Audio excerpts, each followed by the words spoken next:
Breaking news. Si US President Donald Trump daw may pangako kay President Bongbong Marcos or PBBM. Yan. At ang isa pa, dalawang barko ng US Navy pinadala sa Benham Rice. Wow, matindi talaga. Unang-una pa lang na pagkakapanalo pagkakapanalo ni Donald Trump sa Amerika. Actually, hindi naman talaga unang panalo Pangalawang Pangalawang panalo niya na yan sa Amerika, no? So ganyan kagad ang kanyang ginawa sa alang-alang sa Pilipinas, So ito ito ang ating bibigyan natin ng reaction video ngayon, no, mga guys. Mga komentaryo, suggestion, criticism, kung ano man ang inyong mga saloobin diyan, pwede rin naman kayo mag-comments diyan. Sa ganun malaman din ng taong bayan. Lalong-lalo na ito ay maiinit na issue sa ngayon, no, dito sa ating bansa, lalong-lalo na West Philippine Sea. Alam niyo naman ang West Philippine Sea, no? Talagang gustong-gustong kunin ng mga Chekwa. Alam niyo na kung sino yung mga Chekwa na yon. Yung mga nakakabwisit na talagang nang-aangkin ng ating mga isla dyan sa ating West Philippine Sea.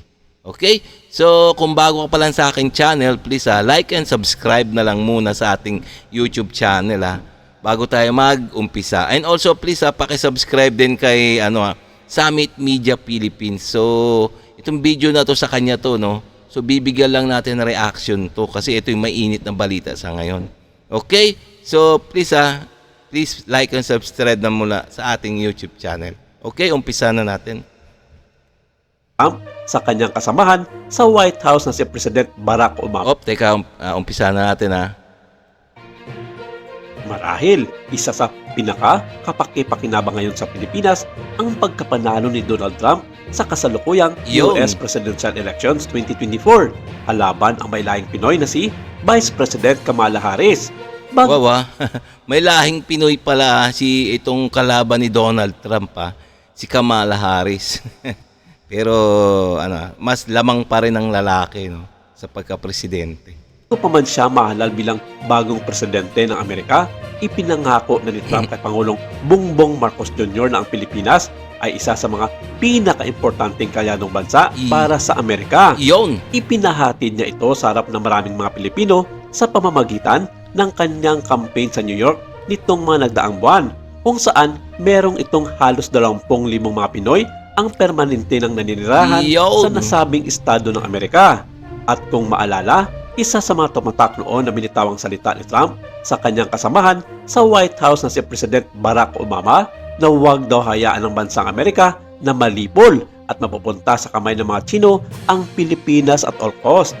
Siya rin ang natatanging presidente lamang noon ng Amerika na nagbigay ng alok para sa Pilipinas na bumili ng ilang mga gamit militar sa kanyang bansa, kabilang na dito ang 100 F-16 fighter jets para mapangalagaan ito ang impapawid ng bansa laban sa mga dayawang Persa, partikular na dito ang komunistang bansa na China. Pero hindi Tingnan nyo naman, may pangako talaga si Donald Trump ng presidente ng Amerika sa Pilipinas, no? Talagang tutulungan niya ang Pilipinas pagdating sa usapin sa militar. Ayun nga, kaya nga kasi marami kasi mga Pilipino diyan sa Amerika na mga botante na kaya inaalagaan niya ni Donald Trump yung mga Pilipino diyan. So nangako siya sa Pilipinas na tutulungan pagdating sa military. Ito natupad ng Pilipinas sa ilalim ng pamumuno ng dating presidente na si Rodrigo Duterte dahil sa iba't ibang kadahilanan, lalong-lalo na sa isyu ng budget para pambili dito.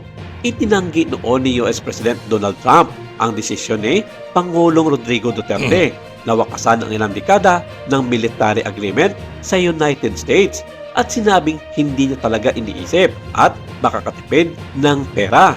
Inihayag din ni Duterte noon ang pagwawakas ng 2 dekada na Visiting Forces Agreement o BFA na ikinidismaya ng bansang Amerika at maging ng mga nakararaming Pilipino dahil ito lamang ang malakas na pandepensa ng Pilipinas laban sa China. Yun, kaya naman pala no mga guys, si dating Pangulong Duterte pala ang nag-terminate. Kaya tingnan nyo naman na hindi to fake news ha. Kundi ito komentaryo to. Tingnan nyo naman may mga talaga, ayan o, comments lang tayo ha, na si Duterte, ayan o, tingnan nyo, Duterte terminates US Defense Pact. So, ang dating Pangulong Duterte para ang nagpatigil sa US Defense Pact. So talagang si dating pangulo ang siya punot dulo yata. Kung sakasakaling atakihin ng mga ito ang mga sasakyan pandagat at panghimpapawid ng Pilipinas. Kaya Teka. Kaya nga pumanig sa ito si dating Pangulong Duterte. Di ba tinanggal na niya.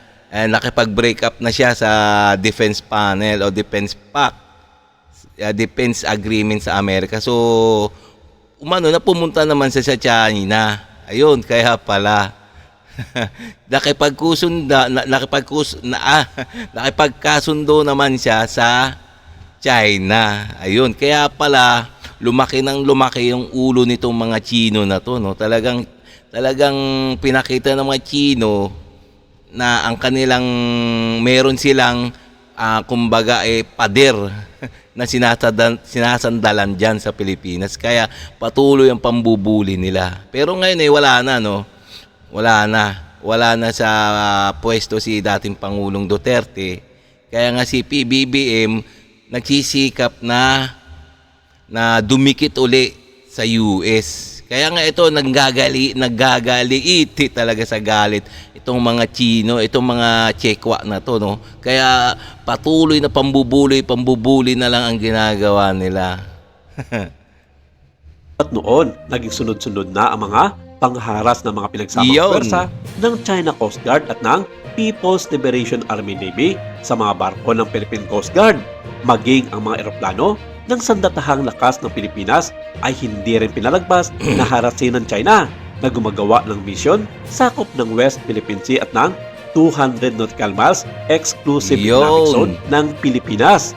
Pero ganun pa man, naging bukas pa rin ang Amerika sa mga Pilipino sa mga kailangan tulong nito para tingnan nyo naman naging bukas pa rin ang Amerika sa pagtulong sa Pilipinas kahit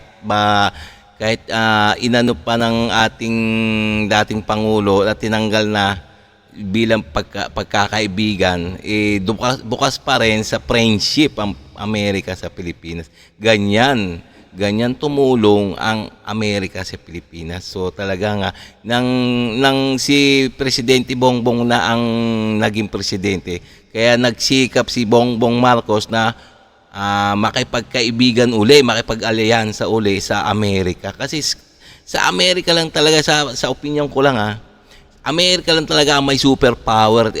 Talagang dapat kaibiganin. Wala nang iba pa, no? Saan ang mga karagatan at himpapawid ng Pilipinas hanggang sa mahalal si President Bongbong Marcos Jr. kung saan nanubalik ang sigla ng pagkakaibigan ng dalawang bansa. Bilang binamano naman sa pagkapanalo ni Trump sa US Presidential Election 2024, nagpadala agad ang bansang Amerika ng dalawang barkong padigma sa Pilipinas. Ito'y patungong Philippine Rise at ito'y upang tugunan ang hiling ng kalyado na magmanman sa mga sasakyang pandagat ng China na unti-unti na namang pinapasok ang mga karagatan ng Pilipinas na matatagpuan sa hilaga nito. Naway magpatuloy ang magandang samahan ng Amerika at Teka, tingnan nyo naman nagpadala kaagad ng dalawang barkong padigma ang Amerika sa Pilipinas. Doon sa Benham Rice. Mismo doon ay malapit na, yung tumbaga malayo na sa mga Tseko, sa bansang China yun Dito sa bandang Pacific Ocean na yun nagpadala ang Amerika para nga bantayan kung sino man ang naghihimasok sa ating sa ating mga teritoryo. Kasi nga itong Pilipinas nga wala nga talagang kakayahan talaga. Sa akin sa palagay walang kakayahan or talagang mahina lang talaga. Kaya nga nagpadala ang Amerika bilang tulong nagpadala kaagad si presidente ng Amerika na si Donald Trump ng 2 pandigma sa Benham Rice para bantayan o kaya paalisin yung mga barko ng China diyan sa Pacific Ocean. Pacific Ocean na kasi yan eh. Yung Benham Rice. Tingnan niyo na pinapasok pa ng mga Chino sa may bandang na yan eh, Quezon province na yan eh, sa may Pacific Ocean yan. Hindi na China China Sea or West Philippine Sea, kundi ayan ang Pacific Ocean na. So pati ba naman yan papasukin ng ng mga Chekwa. So talagang garapalan na talaga, 'di ba? Kaya nga nagpadala na si Donald Trump ng mga barkong pandigma. Ayun ang tulong niya kaagad sa Pilipinas. So talagang maasahan talaga, no? Talagang kaibigan talaga ng presidente na si Donald Trump ang Pilipinas. So hindi niya talaga hayaan ang Pilipinas na masakop ng mga Chekwa. Pilipinas para sa pagkakaroon ng demokrasya at kalayaan sa mga karagatan sakop ng West Philippine Sea at ang buong ASEAN region. Maraming salamat. Ito lang muna ang ating update for today. Okay mga guys. So nalaman natin na si US President Donald Trump may pangako talaga kay PBBM na talagang tutulungan niya pagdating sa mga military. At hindi lang sa military, patuloy pa rin tutulungan ng Amerika ang Pilipinas. Tingnan nyo naman, nagpadala kagad ng 2 barko ang US Navy sa Benham Rice. Ganyan kalupit si Donald Trump. Sana nga talagang ang mananalong presidente susunod talagang maka-Amerika. Okay? So hanggang dito lang tayo mga guys. So kung bago ka pa lang sa aking channel, please like and subscribe na lang muna sa ating YouTube channel bago tayo magsara. Okay?